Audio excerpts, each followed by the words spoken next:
If you want to connect your GoDaddy domain to a Framer site, the process involves a few key steps, but is straightforward once you know what to do. Start by opening your Framer project and going to Site Settings from the dashboard. Once inside, click on the Domains tab. Here, select Connect a domain you own and enter your domain. For example, www.yourdomain.com. This tells Framer which domain you want to link to your project. The next step is to update your DNS settings in GoDaddy. Log into your GoDaddy account and navigate to the DNS management panel for the domain you're connecting.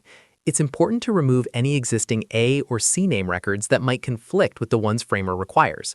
Conflicting records can prevent the domain from pointing to your Framer site correctly.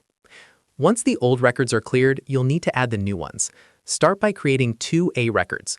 The first with the name @ and value 52.223.522, and the second also with the name @ and value 35.71.142.77.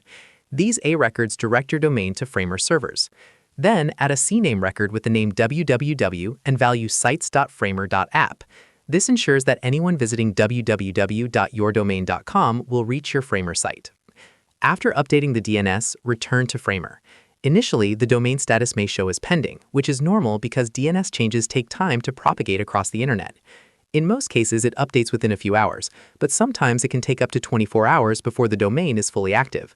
Once propagation is complete, your GoDaddy domain will be connected and visitors can access your Framer site directly through your custom URL. This setup allows you to use a professional domain while taking advantage of Framer's hosting, responsive design, and animation features. Properly connecting the domain also ensures SEO benefits and a seamless experience for your site visitors.